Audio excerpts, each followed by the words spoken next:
மனதிற்கு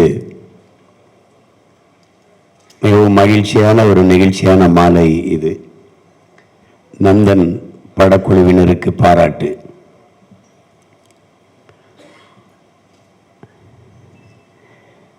இந்த விழா நிகழ்வில் பங்கேற்று நம்ம எல்லாம் பெருமைப்படுத்தி இருக்கிற என்னுடைய அன்பிற்கும் பாசத்திற்கும் உரிய அண்ணன் தயாரிப்பாளர் ஞானவேல் அவர்களுக்கும்,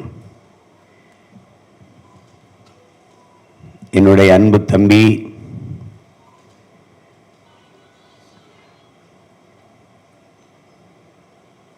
நான் அவனை நன்கறிவேன், என்னை அவன் முழுமையாக அறிவான். என்னுடைய அரசியல் தொடக்க காலத்திலிருந்து என்னை ஆழ்ந்து கவனித்து வருபவன். அண்ணன் வெல்ல வேண்டும் என்கிற பேராசை அவனுக்கும், என் தம்பி மென்மேலும் வளர வேண்டும் என்கிற ஆசையும் விருப்பமும் எனக்கும். பத்திரிகை துறையில் தனக்கென்று ஒரு தனித்த தடத்தை பதித்து வருகிற என் பாசத்திற்குரிய தம்பி பாண்டே அவர்களுக்கும், இங்கே வாழ்த்தி அமர்ந்திருக்கிற என் அன்பு இளவல் ராஜமுருகன் அவர்கள், ஆனந்த விகடனில் தம்பி சரவணனும் அவரும் பணியாற்றியவர்கள். ஆனால் அவர்களுக்குள் இப்படி ஒரு விரிந்த ஒரு சமூக பார்வை இருக்கும் என்பது அப்போது யாரும் கணித்திருக்க முடியாது. ராஜமுருகனுடைய ஜோக்கர் படத்தை, பேர்தான் ஜோக்கர், அது ஒவ்வொரு அயோக்கியனுக்கும் வைத்து ஆக்கிறது, அப்படி ஒரு படமாக எடுத்திருந்தான். என்னுடைய தம்பி செழியன் அதில் ஒளிப்பதிவு, பாடல், அது நடித்த நடிகர்கள், நடிகர் தேர்வு, காட்சி அமைப்பு, உரையாடல் எல்லாம் அசாத்தியம். அவனுடைய படங்கள் எல்லாம் எனக்கு குக்கு சிப்ஸி எல்லாமே எனக்கு பிடித்தது.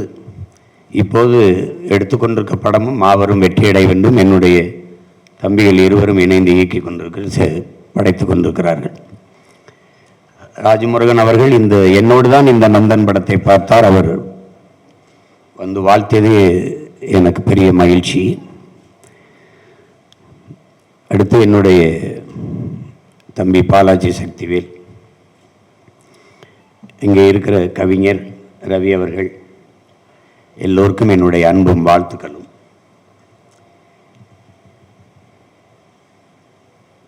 இங்கே பாராட்டு விழா இந்த உடனே ஏதோ இது ஒருத்தர் சும்மா பெருமையாக பேசிக்கிறது அப்படின்னு நினச்சிக்க கூடாது. அதை ஐயா திருமுருக கிருபானந்த வாரியார் அவர்கள், பிறக்கும் போதும் மனிதனுக்கு பாட்டு, இறக்கும் போதும் மனிதனுக்கு பாட்டு, ஆனால் இடையில் அவனுக்கு தேவை பாராட்டு, பாராட்டு, பாராட்டு என்கிற.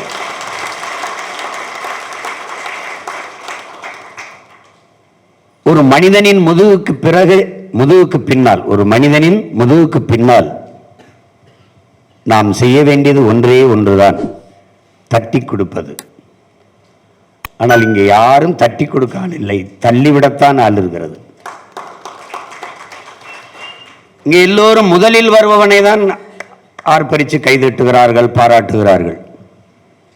மூன்றாவது வருவனை ஏறிட்டு பார்க்கறது கூட இங்கே யாரும் இல்லை. நான் படித்த தத்துவங்களில் அவன் சொல்றான், நீ முதலில் வர்றவனுக்கு கைதட்டி ஆர்ப்பரிக்காத, பலாயிரக்கணக்கான கைதட்டுகளில் உன்னுடைய கைதட்டோ உன்னுடைய ஆர்ப்பரிப்போ கூச்சலோ அவன் காதில் விழாது. ஆனால் மூன்றாவதா வந்தவனின் முதுகில் தட்டி கொடு, அவன் வாழ்நாளின் கடைசி நொடி வரை நீ அவன் இதயத்தில் இடம் பிடித்திருப்பாய்கிறான்.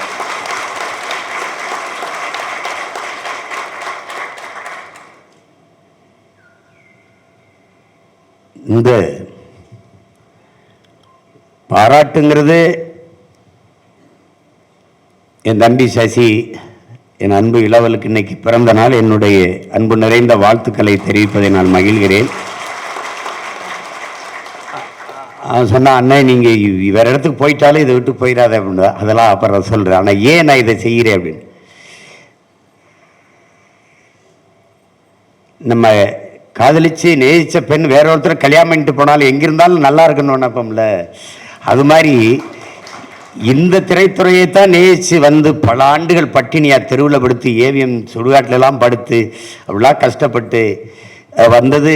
பல நாட்கள் பசியவே உணவை அருந்தி கொண்டு இப்படிலாம் இருந்தது இந்த திரைப்படத்தை துறையை நேசித்து தான். இப்போ என்னுடைய மனநிலை என் தம்பியில் பார்க்கும்போது எப்படி இருக்குன்னா, நான் சாதிக்க நினைக்கிறதையே நான் வாங்க நினைச்ச கப்பை என் தம்பியில் வாங்கும்போது அது ஒரு மகிழ்ச்சியாக இருக்குது. அதுதான், அதனால தான் என்னுடைய உணர்வை என் தம்பி எடுத்துட்டான் சரவணன்னு அவனை கொண்டாட தோணுது, கட்டி பிடிச்சிக்கிற தோணுது. அவ்வளோதான், அதுதான் இது. அது மாதிரி தான் இது. எப்படின்னா, தம்பி படத்தில் எங்கள் அப்பா மணிவண்ணனை ஒரு கதாபாத்திரமாக நான் வச்சுருக்கேன். அது எல்லாருடைய மனச்சான்றுக்கு அது ஒரு உருவம். அது நீங்கள் படம் பார்த்தீங்கன்னா தெரியும். எப்போ பார்த்தாலும் இந்த மாதவன் கதாபாத்திரத்தை அதை தூர நின்று இப்படியே பார்த்துக்கிட்டே இருப்பார். எங்கே இருந்தாலும் எல்லா இடங்கள்லையும். அவர் அதை ஒற்றன்பருக்கு நம்மளை கொலை செய்ய திட்டமிடாமல் இருக்குன்னா அவர் நண்பர்கள் சந்தேகப்பட்டு சுற்றி வளைக்கும் போது ஒரு பை வச்சுருப்பார், தோல் பை. அது கொட்டினா பெரிய பெரிய புரட்சியாளர்கள் புத்தகங்கள்லாம் கிடக்கும். பார்த்து இது பண்ணும்போது நீங்கள் யாரியா அப்படின்னோன்னா அவள் தள்ளி போய் கலங்கி சொல்ல, நான் தான்டா நீ, நான் தான் நீ. அவங்களுக்கு ஒன்றும் புரியாது. ஏன்னா நான் தான் நீ தான் என்ன இப்படி சொல்லிட்டு இருக்காரு. அப்படி நான் தான்டா. பேருந்தில் போகும்போது பொண்ணுகள் கைப்பிடிச்சி இழுப்பான், இடிப்பான், அடிக்கணும்னு தோணும். ஆனால் குடும்பமும் கோர்ட்டு குறுக்க வந்து நின்றும். எதுக்கு பிரச்சனைன்னு பேசாமல் இறங்கி போயிடுவேன். எல்லாரும் போனால் நானும் போனேன். ஆனால் நீ போகலடா, நீ தட்டி கேட்டா ஏற்று கேட்ட, நான் தான்டா நீ. ஏன்னா நான் நினைக்கிறேன் நீ செய்கிற, நான் நினைக்கிறேன் நீ செய்கிற. அதே மாதிரி ஒருத்தன் பரிசு எடுத்துட்டு ஓடுவான், பணத்தை பறிச்சுட்டு ஓடுவான், தட்டி இப்போ விரட்டி போய் பிடிக்கணும்னு தோணும். நமக்கு இதுக்கு பிரச்சனை, எல்லாரும் போனால் நானும் போயிட்டேன். ஆனால் நீ போகலை. அப்போ நான் நினைக்கிறேன் நீ செய்கிற, நான் தான்டா நீ. அப்போ என் உணர்வின் உருவமடா நீங்கிறான். அந்த கதாபாத்திரம் அப்படி அது செய்யும். இங்கே எல்லாருக்குமே பிரச்சனை அதுதான், யார் செய்கிறதுங்கிறதான் பிரச்சனை. சுத்தம் சுகம் தரும்னு எல்லா சுகத்திலையும் எழுதியிருக்கு ராஜா, இறங்கி கூட்டுறதான் யாருன்னு தெரியல. இங்கே பிரச்சனையே அதுதான். அதில் என் தம்பி பார்த்தான், இறங்கி கூட்டிட்டான். அதனால நாமெல்லாம் கூடி நின்று அவனை பாராட்டுறான். அவ்வளோதான் இதில் இது. அது வந்து செய்யணும், ஒருத்தன் செய்யணும். அதுதான் இங்கே இருக்கிறது. அதில் எனக்கு இந்த இது எப்படி வருதுன்னா, நான் பசும்பொன் படத்துக்கு கதை வசனம் என் தம்பி சொன்னது மாதிரி நானும் எங்கள் அப்பாவும் ஃபிஷர்மேன் கோ அப்படின்னு ஒரு விடுதி இருக்குது. அதில் போகும்போது 2 பேரும் ஓட்டுநர் இது பண்ணுறாரு, நானும் எங்கள் அப்பா வந்து அதில் பாட்டு ஓடுது. எங்கள் அப்பா படங்கள்லாம் பார்த்துருப்பீங்கன்னா அந்த பாடலை அறிமுகப்படுத்தும் போது பேசிட்டே வருவார். அது எங்கள் ஐயா தான் எழுதி கொடுப்பார். கவி முத்தமிழ் பேரறிஞர் வைரமுத்து ஐயா எழுதி கொடுக்குறாரு.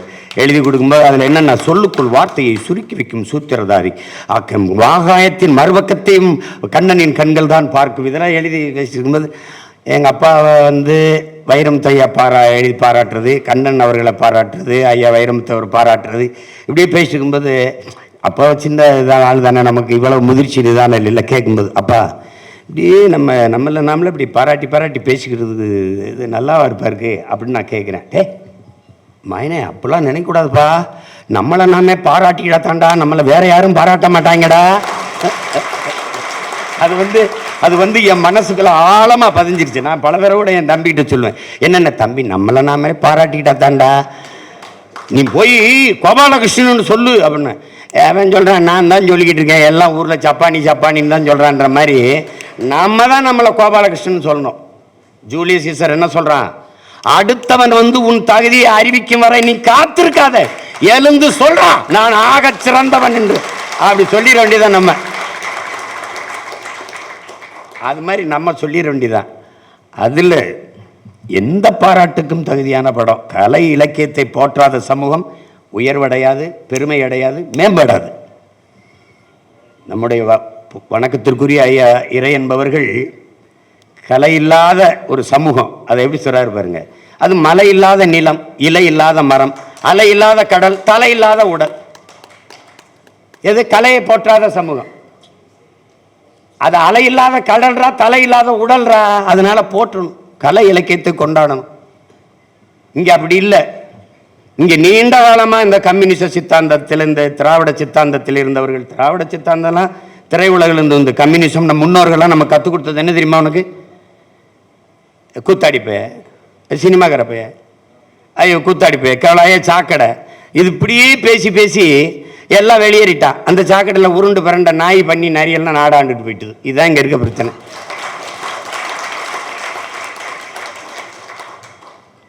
ஒரு இதில் இந்த இதில் ஒரே ஒருத்தர் என் தம்பி ராஜமுருகன் குறிப்பிட்டார். அதில் நம்ம ஆள் மட்டும்தான். இங்கே பாருங்க, திரைக்கலையும் பேச்சும் இராணுவத்தின் வலிமையான 2 படைப்பிரிவுகள். என்னை பக்கத்தில் நிற்க வச்சு சொல்றாரு, என் கையிலிருந்து வர துவக்கிலிருந்து வர தோட்டாவுக்கு என்ன வலிமை இருக்கோ அது உங்க வாயிலிருந்து வர ஒரு வார்த்தைக்கு இருக்கு. திரைக்கலையும் பேச்சும் இராணுவத்தின் வலிமை மிக்க 2 படைப்பிரிவுகள். ஒன்றை செய்ய ஒன்றையோ நீங்க விட்டுறக்கூடாதுன்றாரு. தொடர்ந்து செய்யணுங்கிறாரு. திரைக்கலை என்பது ஒவ்வொரு தேசிய இனத்தின் அழகிய கலை முகம், அறிவியலின் அழகான குழந்தை திரைக்கலை. அது அப்படி புறந்தள்ளி விட்டுற முடியாது. திரைப்படத்தால் ஒரு பெரிய தாக்கத்தை ஏற்படுத்திட முடியுமா அப்படின்னு நீங்க புறப்போக்கில் கேட்டு போகக்கூடாது. பூவை பூச்சோட வரும்போது நதியா வளையல், நதியா கொண்டை, நதியா சேலை, எத்தனை பேர் போட்டாங்க. என் தம்பி சேரன் எடுத்த ஆட்டோகிராஃப் அந்த படத்தில் வந்து ஆனா அவனால ஒரு சேலையை கட்டியிருப்பாங்க அந்த கதாநாயகி, அந்த கோபிகா. எத்தனை பெண்கள் அதே மாதிரி அந்த வடிவத்தில் வந்தது ஆனா அவனா கட்டிட்டு போனாங்க. தாக்கம் ஏற்படுத்தாதுன்னு நம்ம சாதாரணமாக சொல்லிட முடியாது, அப்படியே சொல்லிட முடியாது.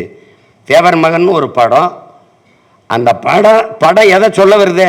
படம் முழுக்க கதையெல்லாம் தூக்கி விட்டுரு, 2.5 மணி நேரத்தை விடு, 2 மணி நேரத்தை விடு. கடைசி தலையை வெட்டிடுறாரு அண்ணன் கமலஹாசன். நாசரண்ணன் தலையை வெட்டிடுறாரு, உருண்டு போச்சு. 6 பெரிய அருவாளை தூக்கிட்டு வர்றாரு. சாதாரண இல்லை, குலதெய்வம் கோயிலில் வச்சுருக்க பெரிய அருவா, வீச்சு அருவா தூக்கிட்டு இப்படி வந்துக்கிட்டு இருப்பார். ஏற்ற மாதிரி பெரியத்தா போகுது. படத்தை மொத்தமாக கழிச்சு விட்டுரு. பெரியாத்தா போய்கிட்டு இருக்கும்போது அவர் அண்ணன் கமலஹாசன் உடம்புல ரத்தம், சட்டை எல்லாம் அப்படியே ரத்தம். இங்கே ஓடி வந்த அந்த கிழவி பெரியாத்தா, ஐயோ நான் கொடுத்த பாலெல்லாம் ரத்தமாக ஓடுதுன்ட்டான். இதை தாண்டி வன்முறையை வீழ்த்த ஒரு வார்த்தை கிடையாது. அவர் போகும்போது போங்கடா எத்தனை நாளைக்கிடா அருவாக்கம் எடுத்து வெட்டிக்கிட்டே தெரியும், போங்கடா போய் காடுகிற உழுது புழைங்கடா புள்ள குட்டியில் படிக்க வைங்கடான்னு அவரா, அதுக்கு தனியாக ஒன்றும் சிறப்பான பதிவெல்லாம் கிடையாது, அவராக பேசிட்டு போயிட்டே இருப்பார். இதுதான் படம். இந்த படம் என்ன பாதிச்சிச்சு அப்படின்னு கேட்காத. எங்கள் அப்பா பாரதி ராஜா கருத்தம்மா படத்துக்கு அப்படி ராத்திரி படப்பிடிப்பு, எல்லாம் கூட்டம் ஊரே குடிப்படுது. 5-6 பேர் அருவாக்கம் படம் தும்முடு உள்ள ஓடிக்கிட்டு இருக்காங்க. கற்று ஓடுறான். ஓடும்போது எல்லாம் ஒரே சத்தமான எல்லாம் படப்பிடிப்பு இருந்தால் எல்லாம் திரும்பி பார்க்குறாங்க. திரும்பி பார்க்கும்போது இவர் நிறுத்திட்டு, என்னங்க என்ன கூட்டம், என்ன இங்கே ஓடுறாங்களே, என்ன பண்ண? இந்த பக்கத்தூரில் ஒரு கலவரம் சண்டை, ஊருக்காரன் அருவாக்கம் எடுத்துட்டு ஓடிக்கிட்டு இருக்கான் அப்படின்னு. ஏன் நீங்கள்லாம் போகல அப்படின்னு. முன்னாடி இப்படித்தான் தொட்டதுக்கெல்லாம் அருவாக்கம்பு தூக்கிட்டு ஓடினதான் நாங்களும் ஓடினதான்.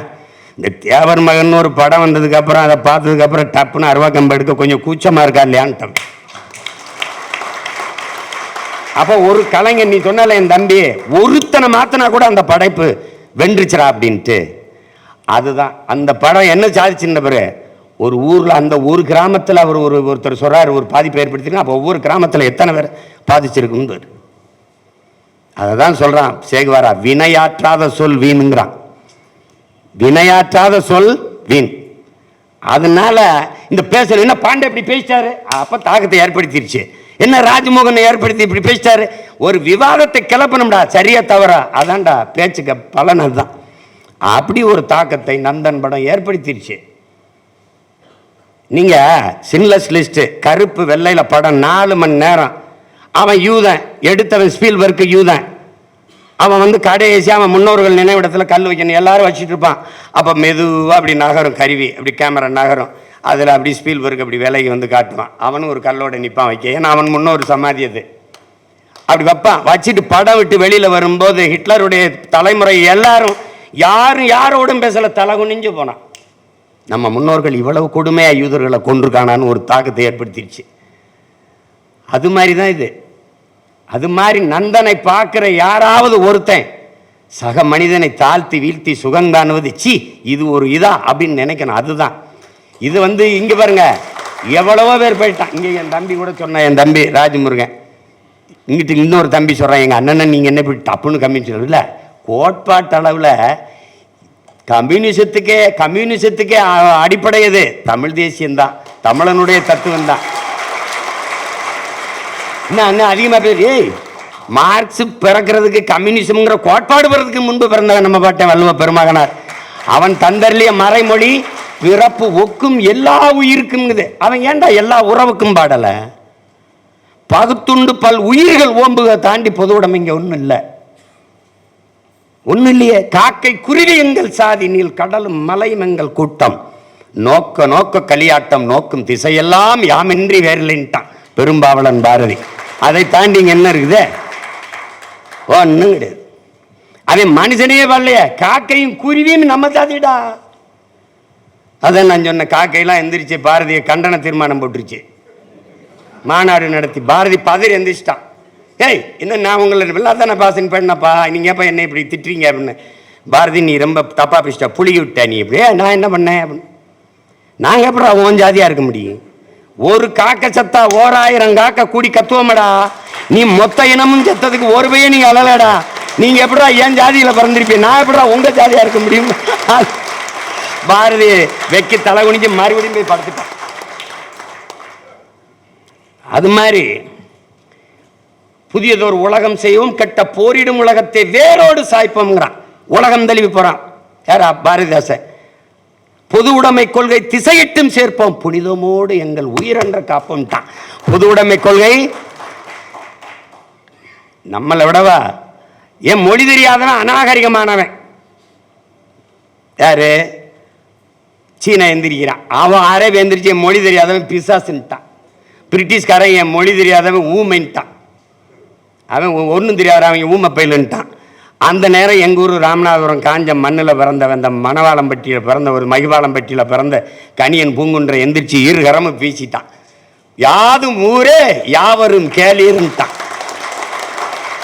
எங்கள்ல இருந்து வந்ததான் கம்யூனிசம், பொது உடைமை, சித்தாந்தம் எல்லாம் வாடா அப்படின்னு. அதை தான் என் தம்பி சொல்றான். ரெண்டு ஒன்று தான். தேசிய இனங்களின் உரிமைக்கு நிற்காதவன் ஜனநாயகவாதியாக இருக்க முடியாதுங்கிறாரு லெனின்.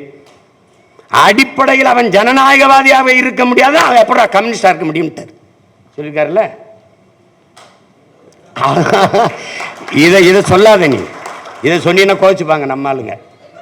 லெனின் சொன்னதெல்லாம் இப்போ நாங்கள் பொருத்த முடியாதுன்னு. லெனின் சொன்னதே பொருத்த முடியாதுன்னா நீங்கள் சொல்றது எங்கே போய் பொருத்துறதுன்னு அதை விட்டுருவோம். ஏன்னா அது நாங்கள் நடந்து வந்த பாதை, அதனால் அதெல்லாம் அதை விட்டுருவோம். இப்போ இதில் என்னன்னா, இதில் ஆழ்ந்து கவனிக்க வேண்டியது ஒன்றை சொல்வதற்கு இங்கே பேசிய எல்லாம் என் தம்பி எல்லாம் சொன்னாங்க. என் தம்பி ராஜமுருகனும் வணிக படைப்பை செய்யணும்னு இல்லை, அதே மாதிரி என் தம்பி பாலாஜி சக்திகளும் பெரிய வணிக படங்களை எடுக்கணும்னு இல்லை. அதை எடுத்த எல்லாத்துலேயும் ஒரு சமூக பார்வை இருக்கும். ஒவ்வொன்றும் அப்படிப்பட்ட படைப்பாளிகள் தான் இங்கே இருக்கிறாங்க. இப்போ அதில் சரவணனை எடுத்து பார்க்கும்போது, நீங்கள் அப்படி பார்க்கும்போது இப்போ நிறைய கவிதைகள் எழுதி வர்றோம், எல்லாமே கவிதைன்னு தான் பேர். ஆனால் சில கவிதை பளிச்சுன்னு இருக்கும். அது மாதிரி எத்தனையோ பாடல்களை எழுதியிருக்கிறாரு பாரதி. எத்தனையோ இந்த பாரதியில் இப்போ பாரதிதாசன் எவ்வளோ எழுதியிருக்காங்க. ஆக சிறப்புன்னு ஒன்று இருக்குல்ல, அதில் முந்தைய படங்களை விட இது நின்று இவ்வளோ நேரம் பேசுகிறோம்னா இது ஆக சிறப்பாக ஒரு பெரிய தாக்கத்தை அவசியமான ஒரு படைப்பாக இது வந்துடுச்சு. அதனால தான் இது இந்த நகர விட மாட்டேங்குது. நந்தனை விட்டு நம்மளெல்லாம் நகர விட மாட்டேங்குது. எந்த ஊரில் இருந்தாலும் எவ்வளோ வேலை இருந்தாலும் தம்பியை கூப்பிட்டு பாசணும். இந்த படம் எவ்வளோ முக்கியமான படம்னு அவனுக்கு முதல்ல சொல்லணும். படத்தை யோசிக்கிறது பெருசு இல்லை, படத்தை சொல்கிறான், யாரும் தயாரிக்கலை, என்ன பண்ணலாம், நம்மளே எடுத்துருவோம், துணிஞ்சு எடுத்துருவோங்கிற முயற்சி இருக்குல்ல, அதுக்குத்தான் இந்த பாராட்டு.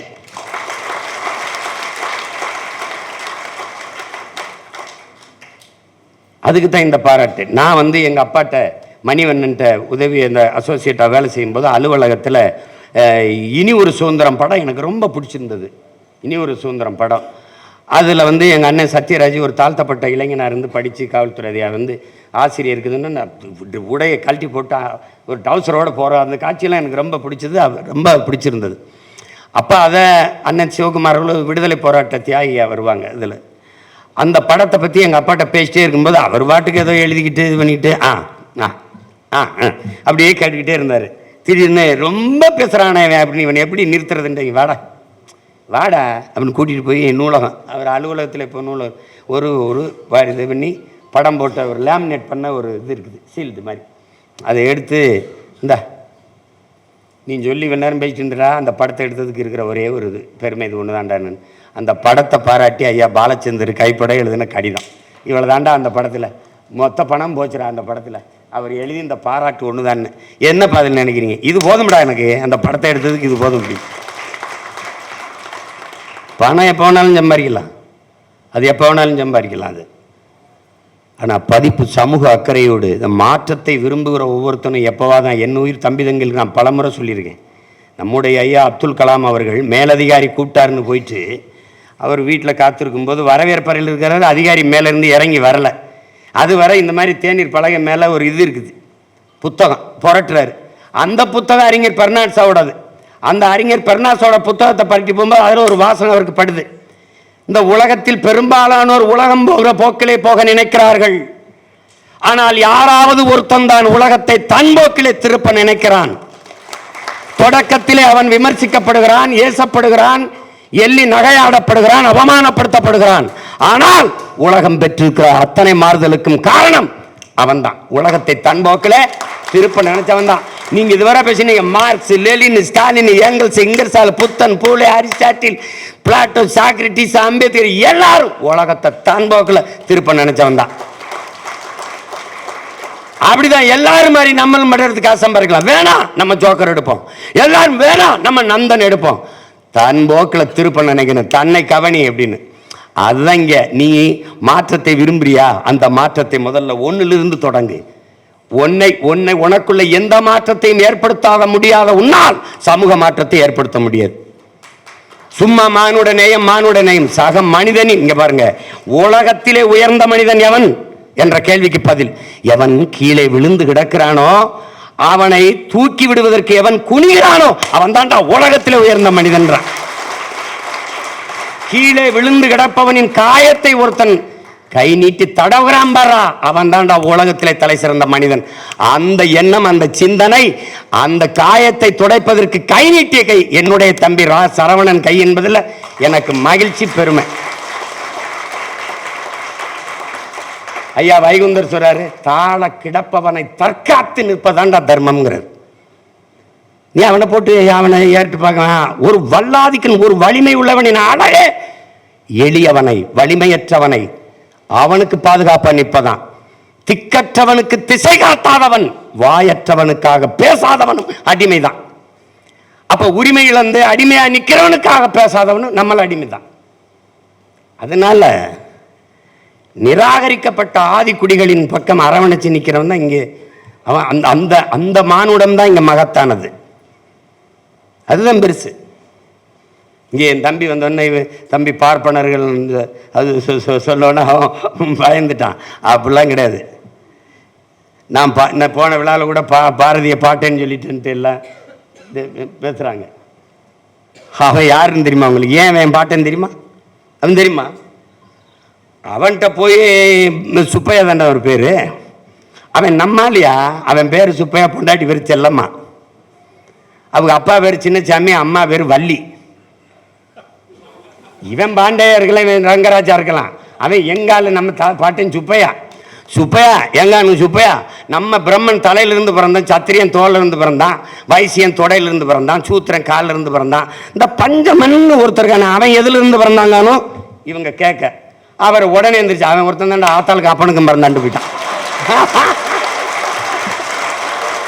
இப்ப தெரியுதா ஏன் பாரதி என் பாட்டேன்னு? இதனாலதான் என் பாட்டேன்.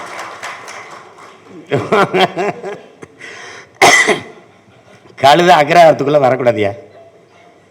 கழுதையை தூக்கிட்டு பாட்டு பாடிட்டு வந்துட்டாங்க. கனகலிங்கனும் பறையனை கூப்பிட்டாங்க. இந்த வேலை குளிடா, இந்த பூணூலை போடுற, இன்னையிலிருந்து நீ ஐயன்டா போட. யாரா போட்டது? அங்கே சுப்பிரமணிய பாரதி போட்டான் பூணூல் போய் சொல்ற. அதனாலதான்டா நம்ம பாட்டை பாரதிய கொண்டாடாத தமிழ் சமூகம் விளங்காதரா, விளங்காது, உருப்படாது. இவன் கைவிட்டுருவான், இவன் பாரதாசனை கைவிட்டான். ஏன்? வென்று வருவான் திராவிட காலைன்னு பாடும்போது எங்காலு அப்படி எங்காலு. ஆனா திருப்பி நறுக்குவோம் பகையின் வேர் சிறுத்தை பெருங்கூட்டம், நாம் தமிழர் நாம் தமிழர் என்று முரசரை வாங்கிட்டான். அதோட விட்டான். அதோட கதை கந்தலாயிடுச்சு. அவர் எதிரி ஆயிட்டாரு. அப்படித்தான் பாரதி. பாரதி வந்து என்ன என்ன என்ன பாரதி அன்னைக்கு கூட என் தம்பிகிட்ட தெரியுது சரவர்கிட்ட, என்னென்ன இன்னும் தூங்காமல் இருக்கீங்க அப்படின்னு. எங்கள் ஆளுகள்லாம் படுத்து கிடக்கிறா, நான் முழிச்சிக்கிட்டு இருக்க வேண்டியது இருக்குது. அதனால் அம்பேத்கர்கிட்ட போய் கேட்குறாங்க, எல்லா தலைவர்களும் தூங்கிட்டு இருக்கும்போது நீங்கள் மட்டும் முழிச்சு ஏதோ படித்து எழுதிக்கிட்டு இருக்கீங்கன்னு. அவங்க ஜனங்கள்லாம் முழிச்சிக்கிடுச்சு, அவங்க தூங்குறாங்க, ஏன் ஜனம் தூங்கி கிடக்கு, நான் முழிச்சிக்கிட்டு இருக்கேன்ட்டு. அது மாதிரி நம்ம பாட்டன்ட்ட போய் என்ன பாருது, எல்லாம் பாடிட்டா, காதலை பாடிட்டா, வீரத்தை பாடிட்டா, அதை பாடிட்டா, எல்லாம் பக்தி பாடிட்டா, இது எது இந்த தாலாட்டு மட்டும் நீ பாடலையே அப்படின்னு. அது முடிச்சுக்கிட்டு இருக்கணும் தானே தூங்க வைக்க பாட்டு வேணும். இவன் ரொம்ப ஆண்டுகளாக தூங்கிட்டு தான் இருக்கான், பல ஆண்டுகளா. இவனை உசுப்பத்தான் பாட்டு வேண்டி கிடக்குது, அதில் எதுக்கு போய் தாலாட்ட பாட சொல்கிறான்னு போயிட்டு. அப்படி அவன் பாக்கள் முழுக்க எழுச்சி பாக்களா இருந்ததுக்கு காரணம் அதுதான். நந்தன் வந்து அது சாதியை தாடுது, அவர் கற்பனை என்னமோ சரவணையன் தம்பி வந்து கற்பனையில் ஒரு படத்தை எடுத்து நடக்குதப்பா, நடக்குது. இதெல்லாம் நடக்குதான்னா இன்னுமா அங்கே சாதி இருக்குன்னு கேட்டால் நீ வேற கிரகத்திலேருந்து இதை இறங்கி வந்திருக்கான்னு நினைக்கிறேன். நெல் எந்த மரத்தில் விளையுதுன்னு கேட்டில்ல, அந்த கூட்டத்தில் சேர்ந்திருக்கா நீ. உன்னையெல்லாம் நீ அறிவையும் ஆரையும் திரைப்படத்தில் பார்க்குறவனுக்கு உங்கள்கிட்ட ஒன்று நான் பேச்சு புரிய முடியாது தம்பி. அறியாமல் இருக்கிறவனுக்கு போதிக்கலாம், பொறாமையில் இருக்கிறவனுக்கு ஒன்றும் பதிக்க முடியாது. நீ வா கொஞ்சம் கீழே இறங்கு, ரெக்கையை கட்டி தேவதூதர்கள் மாதிரி பறந்துக்கிட்டு இருக்காத, கீழே காலை வை, வந்து எங்களோட பாரு எப்படி இருக்குன்னு பாரு. அதை நீ புரிஞ்சுக்கிட்டு பேசணும். இதெல்லாம் இப்படிலாம் நடக்குமாங்க, இப்படிலாம் இருக்குதாங்க அப்படின்னு. இருக்குது இருக்குது. புரட்சியாளர் அம்பேத்கர் அவர்கள் இழந்து அவர் என்ன சொல்றாரு பாருங்க. ஏய் அந்த இடத்துல கூட சொன்னேன், என் தம்பி சமுத்திரக்கனி பேசுகிற இடத்துல கொஞ்சம் முன்னாடினா நான் இதெல்லாம் சேர்த்து, ஆடுகள் கோயில்களில் ஆடுகளை தாண்டா பலியிடுகிறார்கள், சிங்கங்களை அல்லங்கிறாரு. இழந்து விட்ட உரிமைகளை பிச்சை கட்டு பெற முடியாது, போராடித்தான் பெற்றாகணுங்கிறாரு. போராடித்தான் பெற்றாகணும். அதை தான் இந்த படம் போதிக்குது. நந்தன் படம் நீ இப்போ சொன்ன ரெண்டே வரி இல்லாதுன்னு. இப்போ என் படத்தில் தம்பி படத்தில் என்னென்ன படம் அப்படின்னு என்னென்னமோ எடுத்து பார்த்தேன்.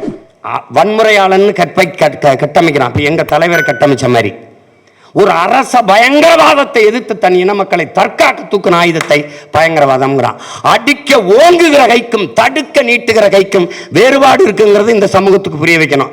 அப்ப என்ன செஞ்சேன், நான் செய்யறது வன்முறை அல்ல, நான் சொல்வது மருத்துவம். இதயம் நோய்பட்டு போச்சுனால் அறுவை சிகிச்சை வன்முறையா? அது மருத்துவம். அதை தான் அவன் என்ன சொல்றான், என்ன செய்ய சொல்ற, இங்க சைலன்ஸுங்கிறதே சத்தமா தான் சொல்ல வேண்டியது இருக்குன்ட்டான். அதுதான் இந்த ஒரு உரையாடல் தான் படம். அது மாதிரி என் தம்பி இருக்கான் பாருங்க. இப்ப நந்தன் படம் என்னன்னு, செருப்பு அப்படி காட்டிக்கிட்டே வரேன். அது செஞ்சிருக்கலாமுங்க. எது முற்போக்கு, எது சீர்திருத்தம், எது மாறுதல்? இதாங்க மாறுதல். கோயிலை காட்டணும், நிறகுடத்தோட வரணும், பொங்க வரணும், அப்படின்னு பாலை கறக்கணும். இதெல்லாம் ஒரு ஒரு ஒரு பழக்கம். ஆங்கிலத்தில் சென்டிமெண்ட்டாக படம் தொடங்குதுங்க, நல்லா ஓடுங்க அப்படின்னு, நல்லா ஓடிடும். இது ஒரு நம்பிக்கை, காசு போடுறவனுக்கு ஒரு நம்பிக்கை. ஆனால் செருப்பை காட்டுற அப்படி செருப்பு பேசுதுங்க. இந்த ஒரு தலித்தாக அதெல்லாம் இந்தியாவின் பிரசிடண்ட், இந்தியாவில் பிரசிடண்ட் ஆகலாம், எங்கள் ஊரில் பிரசிடண்ட் ஆகிறது நாங்கள் சொல்கிறால் தான் ஆக முடியும். இதாங்க கருத்தியல், அதுதான் கருத்து. இப்போ காலு செருப்பு. ஒருத்தன் நான் சொல்கிற ஆளுன்னு மிதித்து செருப்பாக வச்சுருந்த ஒருத்தன் பிரசிடண்ட் ஆகி கேமரா இருக்குல்ல, கேமரா மேலே செருப்பாலே அந்த கருத்தை மிதிச்சிடறாங்க. இதாங்க படம். இதுக்கு முன்னத்தை ஏறு ஆபிரகாம் லிங்கன் அமெரிக்கன் பிரசிடென்ட்டு. அவன் தாழ்த்தப்பட்டவன், அவங்க அப்பையும் செருப்பு தைக்கிறவன். இவனை எப்படா கேவலப்படுத்துறதுன்னு ஒருத்தன் வாரான். வந்து இறங்கி ஆபிரகாம் லிங்கன் வெள்ளை மாளிகையில் இருக்கும்போது வந்து அங்கே வந்து அவரை கேவலப்படுத்திடணும்ட்டு இவர் செருப்பை கழட்டி போட்டு, இந்த செருப்பு உங்கள் அப்பா தச்சு கொடுத்தது, கொஞ்சம் பிஞ்சு போச்சு அப்படின்னோன்னா, அப்படியா பிஞ்சு போச்சு இப்போ, அப்படியா கொடுங்க, கொடுங்கன்னு ஊசி நூல் எடுத்து தச்சு போட்டு பாருங்கள் எங்கள் அப்பா இறந்து எவ்வளோ நாள் ஆச்சு, அவர் தச்ச செருப்பு எவ்வளோ உறுதியாக இருக்குது பார்த்தீங்களா, எவ்வளோ உறுதியாக இருக்குது. நீங்கள் இதை போட்டுக்கிறீங்க, மறுபடியும் அந்த இங்கே வாங்க, நான் இங்கே தான் இருப்பேன், தச்சு தரேன்னு செருப்பால் அதே செருப்பால் அடிச்சு அனுப்பிட்டான். எப்படி? அதுதான் அந்த இந்த கருத்திற்கு பாருங்க ஆபிரகாம் லிங்கம் பேசுனது. அதை தான் அந்த படம் சொல்லுது. எந்த கருத்து, எந்த செருப்பா நீ கருதினியோ என் உரிமையை, என் உணர்வை, அதே செருப்பால பிரசிடண்ட் ஆகி வந்து கேமரா கீழே இருக்கு, கேமரா மேலே செருப்பில் மீச்சிட்டான் சச்சி, படம் முடிஞ்சிருச்சு.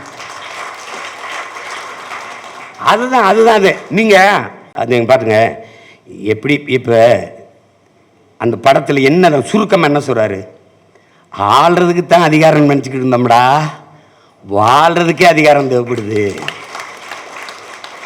இதுதான் படம்.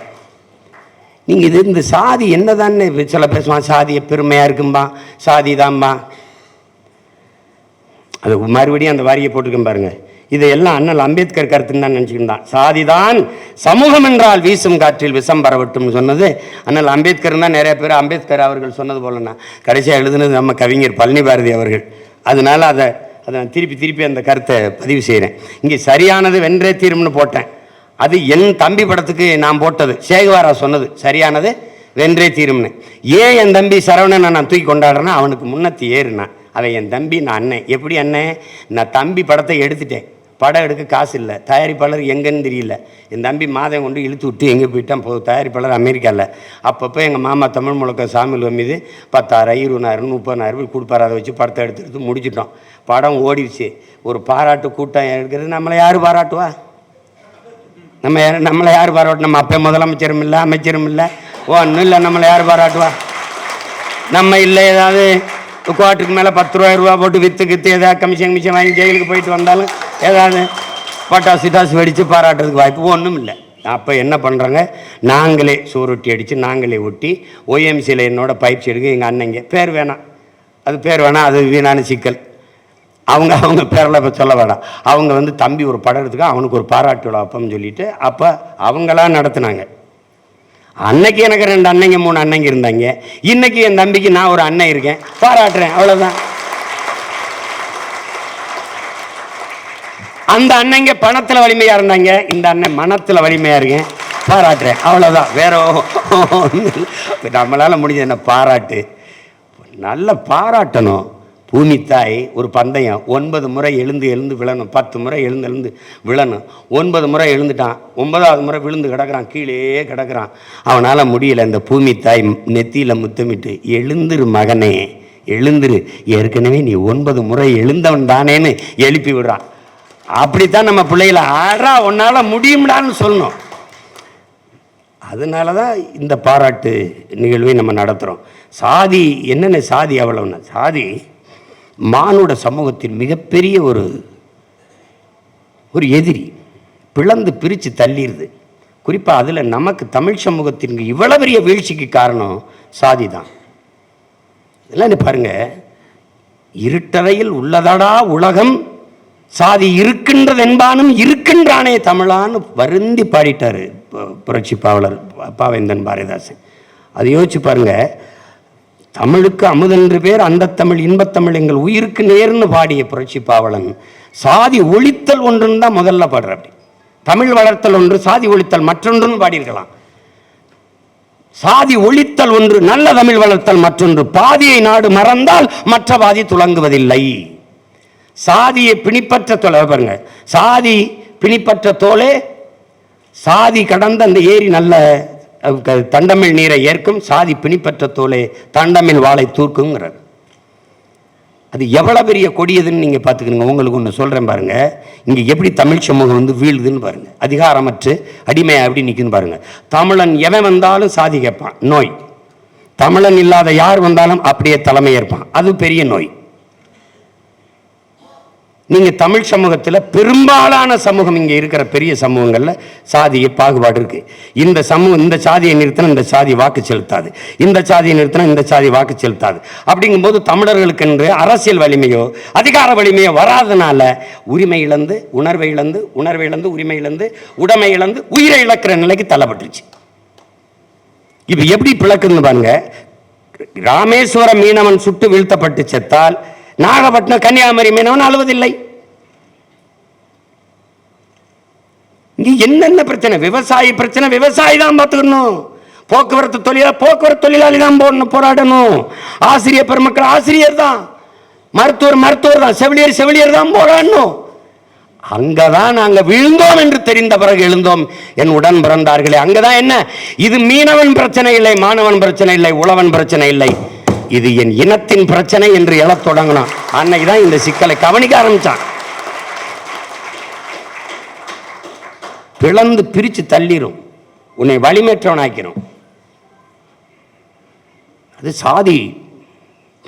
இப்போ என்னதான் செய்யலாம்? ஒரே பார்வைதான் என் உடன் பிறந்தவர்களே. நந்தன் திரைப்பட விழாவில் கூட இதை நான் பேசலை. நான் ஒரே பார்வை தான், புதிதாக ஒன்றும் வகுத்துக்காத. அண்ணல் அம்பேத்கர் சொன்னது தான், நான் யாருக்கும் அடிமை இல்லை. இதை நல்லா எழுதிக்க, இதை வச்சுக்க, கவனத்தில் வச்சுக்க. அதுபோல எனக்கு யாரும் அடிமை இல்லை. இவ்வளவுதான் நீ ஏற்றுக்கொள்ள வேண்டிய கோட்பாடு. ஐயா பெரியார் சொன்னதை நல்லா கேட்டுக்க. தான் உயர்ந்த சாதி என்று எண்ணிக்கொள்கிற பெருமக்களே, உங்களுக்கு கீழே தாழ்ந்த சாதி யாரும் இல்லை என்று எண்ணிக்கொள்ளுங்கள். அவ்வளவுதான். சமூகத்தில் எந்த பிரச்சனையும் கிடையாது. அவ்வளவுதான். நீ செருப்பை இப்படி வச்சு நடந்திருக்கிறியா? குனிஞ்சு தண்ணி குடிச்சிருக்கிறியா? அதெல்லாம் நீ அனுபவிச்சிருந்தா தெரியும்.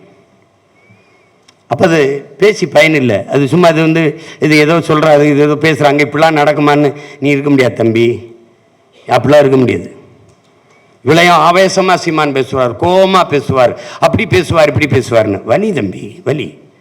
ஏசி அறையிலிருந்து சிந்திச்சு கட்சி தொடங்கின இல்லை, சிறையிலிருந்து சிந்திச்சு கட்சி தொடங்கினவனால அது அப்படி தான் இருக்கும். அது உனக்கு புரியாது. அந்த வலியை உணர்ந்தாதான் தெரியும். அப்போ அது எப்படின்னு பாரு. ஆனால் அம்பேத்கருடைய கோட்பாடை ஏன் நம்ம அம்பேத்கரை ஒரு சாதிய குறியீடாக சொல்கிறத நம்ம ஏற்கலை. எங்கள் தாத்தா முத்துராமலிங்கத்தை ஒரு சாதிய குறியீடாக சொல்கிறத ஏன் நம்ம எதிர்த்து மறுக்கிறோம்? அது காரணம் இருக்குது. இதே ஐயா வைத்தியநாத ஐயர் தெரியும், வரலாறு தெரிஞ்சவங்களுக்கு. கோயிலுக்குள்ள நுழைய போராட்டத்தில் பல சாதிகள், ஒடுக்கப்பட்ட தமிழ் சாதிகள் உள்நுழை கோயிலுக்குள்ளே போகக்கூடாதுங்கும் போது நீங்கள் சொல்கிற ஐயர் வைத்தியநாத ஐயர் எழுதி கூட்டிகிட்டு போகிறார் உள்ள நுழை கோயில் நுழைய போராட்டத்தை நடத்துகிறார். எல்லா பயிலும் எதிர்க்கிறான், ஒரு பயம் ஆதரிக்கல. ஒரே ஒருத்தன் தமிழ்நாட்டில், ஒரே ஒருத்தன், ஐயரே நீங்க கூட்டிட்டு போங்க, நான் உங்க கூட வர, எவன் எதிர்க்கிறான்னு பாக்குறேன்னு சொன்ன ஒரே ஆள் நம் தாத்தா தெய்வ திருமகன் முத்துராமலிங்க தேவர் தான்.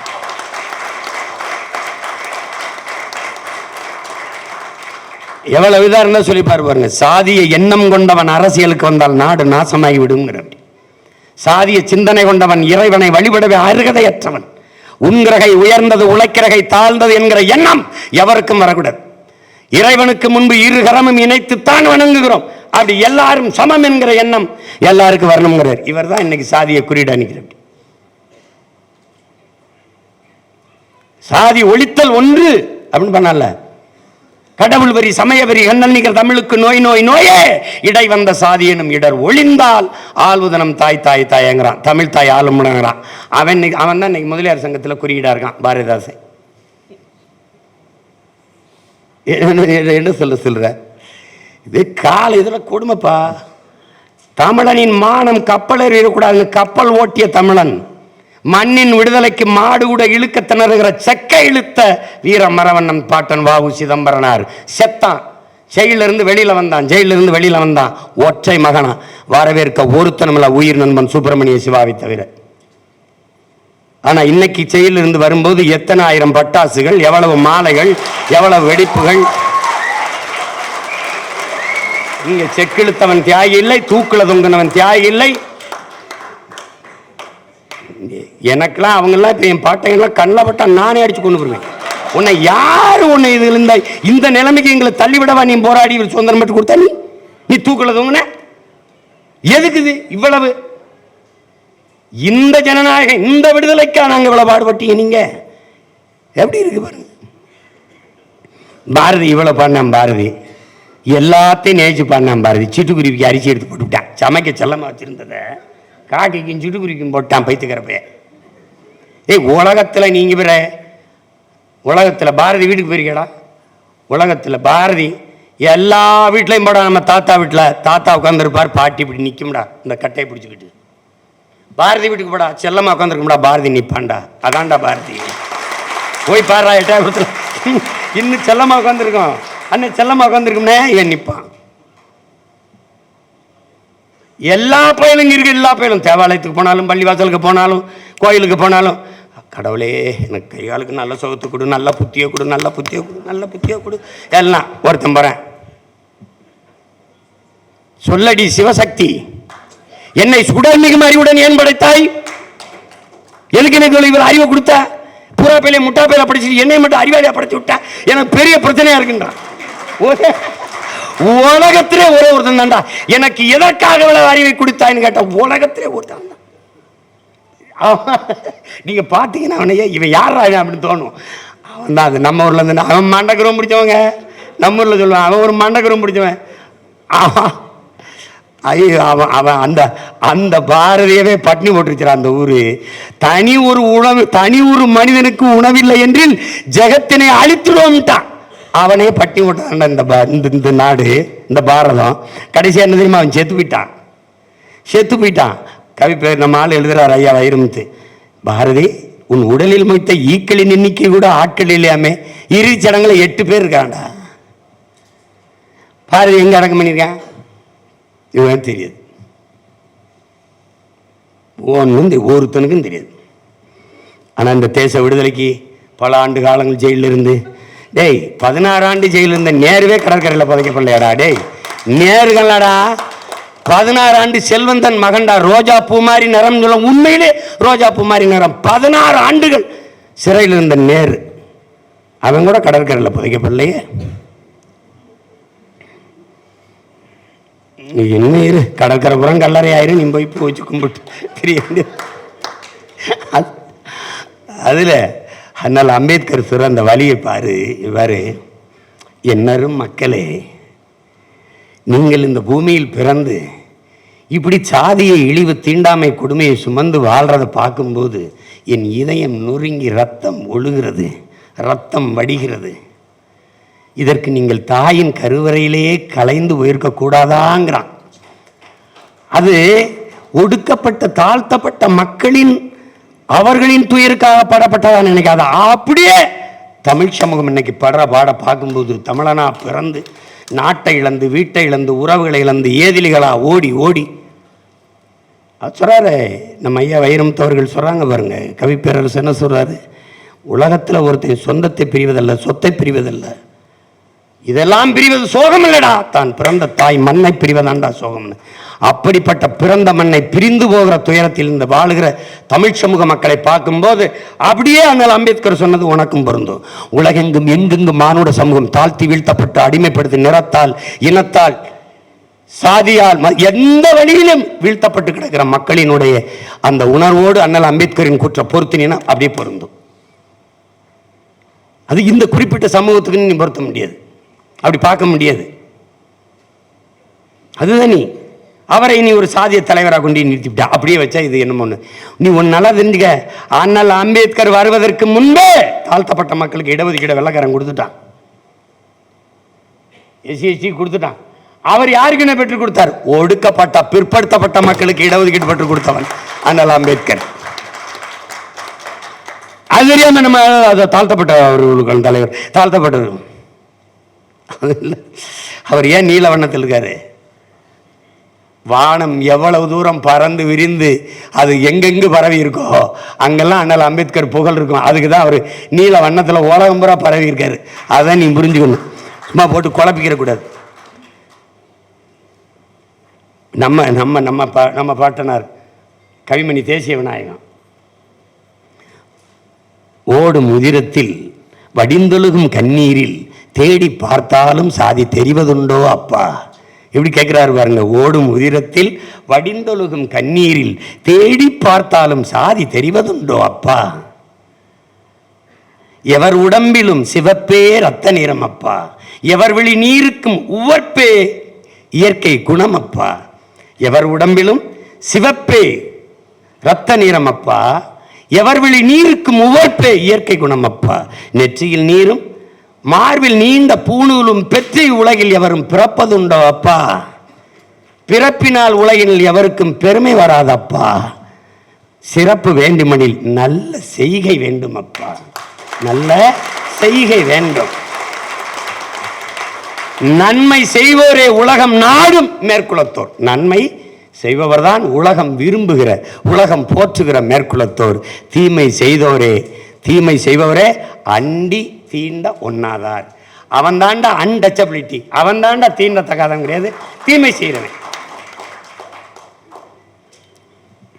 எத்தனை பேர் பாடிட்டான், யார் மேலே கீறினாலும் ரத்தம் ஒன்று தான், ஆக மொத்தம் நீ நானும் 10 மாதம் தான் பாடுன்னு நம் தாத்தன் பட்டுக்கோட்டையே வெறுப்பில் என்ன சொல்லிடுறான், முன்பு புத்தர் வந்தார், பிறகு இயேசு வந்தார், அப்புறம் காந்தி வந்தார், என்னென்னமோ பேசுனாங்க, எதையோ சொன்னாங்க, எழுதி வச்சாங்க, எல்லாத்தையும் தான் படிச்சிங்க, என்ன பண்ணி கிழிச்சிங்கன்ட்டு அப்படி வெறுப்பில்.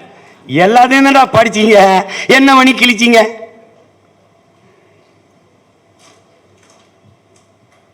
அதனால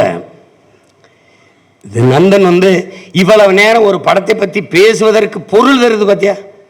சும்மா உட்காந்துக்கிட்ட அவர் நல்லா பண்ணிருக்காருங்க, அவர் இது பண்ண. நந்தன்ங்கிறது இன்னும் பல மணி நேரங்கள் பேசக்கூடிய ஒரு பொருளை தூக்கி நிற்குது. இது சமூகம் பல நூறு ஆண்டுகளாக இந்த சமூகம் சுமந்து வருகிற அவலம். இது தாழ்த்தப்பட்டவனுக்கு நீ நினைக்கிற, நீ தாழ்த்தப்பட்டவன் யார் அந்த சொல்ல முதல்ல நீங்க கவனி. தாழ்த்தப்பட்டவன் தான், அவன் தாழ்ந்தவன் இல்லை. அவன் தாழ்த்தப்பட்டிருக்கான். யாராலன்னு பார்க்கணும். அவன் ஏன் தாழ்த்தப்பட்டிருக்கான்? அந்த இடத்துல ஒரு நிமிர்வு நமக்கு தேவைப்படுது. என் உடன் பிறந்தார்களே, என் உயிருக்கு நீவர்கள் தேவைப்படுது. பெருமைக்குரியவன் தமிழன். காரணம், தமிழ் பெருங்குடியில் பிறந்ததுனாலேயே பெருமைக்குரியவங்கிறான். அதை அவன் இவன் இருந்த அவன் தான், அதெல்லாம் பேசக்கூடாது. பெருமைக்குரியவன் நிமிர்வு வரணும். அதை தான் புரிஞ்சுக்கிட்டு பேசணும். நந்தன்கிறது ஒரு படம் இல்லை, அது ஒரு படிப்பினை, அது ஒரு பாடம். அந்த தங்கைகள், அந்த ஊராட்சி மன்ற தலைவர்கள் இறுதியில் வடிக்கிற கண்ணீரில் இந்த சாதியை இழிவு, அந்த கழிவு கரைஞ்சு போகணும். அதனால் அம்பேத்கர் சொல்றாருல்ல, நீ சமூக மேம்பாடு, சமூக முன்னேற்றமா பேசிக்கிட்டு இருக்க. சாதியை ஏற்றதாள்களை வைத்துக்கொண்டு சமூக மேம்பாடு, சமூக முன்னேற்றம் பேசுவதெல்லாம் மலக்குழியின் மேலே போடுகிற மல்லிய பந்தலுக்கு ஒப்பானதுங்கிறான். நீ என்னடா சாக்கடை குழியின் மேலே சந்தன மேலே வச்சுக்கிட்டு இருக்கிற, நீ என்னடா அது எப்படா மணக்கம்? அப்புறம் என்னடா சமூக முன்னேற்றம், சமூக மேம்பாடு பேசுற? என் ஜாதி முன்னேறத அவன் விரும்பல, அவன் ஜாதி முன்னேறத நான் விரும்பல, எப்படா சமூகம் முன்னேறும்? நாடார் எந்திரிக்கும் போது கோனார் அமைக்கிடுவார், கோனார் அமைக்கும் போது தேவர் அமைக்கிடுவார், தேவர் எந்திரிக்கும் போது தேவேந்தர் அமைக்கிடுவார், பறையர் எந்திரிக்கும் போது படையாச்சி அமைக்கிடுவார், படையாச்சி எந்திரிக்கும் போது கவுண்டர் எந்திரிக்கும் போது இன்னொரு உடையார் அமைக்கிடுவார். ஒவ்வொருத்தரும் அமைக்கி விடுவாங்க. இவன் எந்திரிக்கும் போது அவன் அமைக்கும் போது இவன் எவன் நிமிருவான்? இந்து எந்திரிச்சா இஸ்லாமியர், இஸ்லாம் எந்திரிச்சா இந்து, ரெண்டு எந்திரிச்சா கிறிஸ்தவர். மாறி மாறி தலைகளை அழுத்தி தாழ்த்து கொண்டிருந்தால் எப்படா மானுட சமூகம் நிமிரும், உயரும்? ஒன்றும் பண்ண முடியாது. இல்லை, அதுதான். அப்ப என்னென்ன செய்யலாம்? சாதியை பார்க்காத, அதை கடந்து எதையாவது சாதிக்க பாரு. இவ்வளவுதான் நீ செய்ய வேண்டியது. மதமும் கடந்து அதற்கு மேலே ஒன்று இருக்கு, மனிதம். அதுதான் புனிதம் என்று தேடு. அவ்வளவுதான். நீ அதை விட்டுட்டு இதுக்குள்ளே பேசிட்டு இருக்காத. ஆன்மீகம்ங்கிறது ஐயா இறையம் எழுதிக்காரு, வாழ்க்கையே ஒரு வழிபாடு தான்ங்கிறது. அந்த நூலை எல்லாரும் என் தம்பியில் வாங்கி படிங்க. அன்புதான் அதன் வாசல். ஆன்மீகம் அன்புதான் அதன் வாசல், கருணை அதன் வரவேற்பறை, முதிர்ச்சி அதன் முற்றம், தியானம் அதன் வழிபாடு அறைங்கிறார், வழிபாட்டு அறைங்கிறார். இவ்வளவுதான் ஆன்மீகம். அன்பும் கருணை வச்சுக்க, தானா முதிர்ச்சி வந்துடும். ஆன்மீகம்னா என்ன அவர் அதிலே எழுதி வர்றாரு, எவ்வுயிரை பார்த்தாலும் தன்னுயிரோட பொருத்தி பாடுறா. வனத்து பூச்சி பாத்தியா, தேளை பாத்தியா, கொடிய பாம்பை பாத்தியா, இலைய பாத்தியா, செடியை பாத்தியா, மரத்தை பாத்தியா, தன்னுயிர் போல் எவ்வுயிரையும் நேசி. இதுதான் தாண்டா ஆன்மீகம். அப்படி நேசிக்க சரியாயிடும். நீ அதை விட்டு நீ உயிர்மை நேயம்லாம் பேசிவிட்டு எல்லாம் பேசிட்டு வாடிய பயிரை கண்டபோதெல்லாம் வாடினுங்கிற வள்ளலார் வாரிசு. இவன் தாழ்த்தப்பட்ட சாதி, என் தெருவுக்குள்ள வரக்கூடாது, இவன் வீழ்த்தப்பட்ட சாதி, என் கோயில்குழு, இதெல்லாம் என்னது இது? அதைத்தான் நந்தன் சாடுது. இன்னைக்கு நேற்று இல்லை, நந்தனுங்கிற பெயரே மிக பொருத்தமானது. அப்ப இது நீண்ட காலமாக தமிழ் சமூகம் தூக்கி வருகிற ஒரு தீண்டாமை இழிவு. அதை வருகிற தலைமுறைகளாவது இதிலிருந்து விடுபடணும். இப்போ நீங்கள் பார்த்தீங்கன்னா என்னை கேட்பாங்க, சாதி ஒழித்தல் தான் சமூக விடுதலை, சாதி ஒழித்தால் தான் தமிழ் தேசியம் வரும். அது சரிதான். இங்கே இருக்கிற கோட்பாடு எப்படின்னா சாதி ஒழிப்பு, தன் சாதி தவிர பிற சாதி ஒழிப்பு. இதான் இங்கே இருக்கிற சாதி ஒழிப்பு. என்றைக்கு ஒரு மகனுக்கு, ஒரு மனிதனுக்கு சாதி மத உணர்ச்சி சாகுதோ அன்னைக்கு தான் தமிழன் என்கிற தேசிய இன உணர்ச்சி பிறக்கும். நீ சாதியா இருக்கும்போது நான் இந்த நாடார், நான் செட்டியார், நான் கோனார், நான் இவர் தேவர், நான் தேவேந்திரன், நான் முதலியார் பிள்ளை இப்படிங்கிற எண்ணம் இருக்கிற வர உனக்கு தமிழன்கிற இன உணர்ச்சி வராது. இப்போ அதுக்கு சான்று நான் சொல்கிறேன், நல்லா கேட்டுக்க. ஈழத்தில் நம்ம மக்கள் செத்து விழும்போது வன்னியரில் ஒரு 500 பேர் செத்தான், தேவரில் ஒரு 10,000 பேர் செத்தான்னு செய்தி வந்தா என்ன தமிழ்நாட்டில் நடந்திருக்குன்னு வரும். ஆனால் செய்தி எப்படி வந்துச்சு? தமிழர்கள் செத்தார்கள், யாரோ வேற்றுக்கிரகவாசிகள்.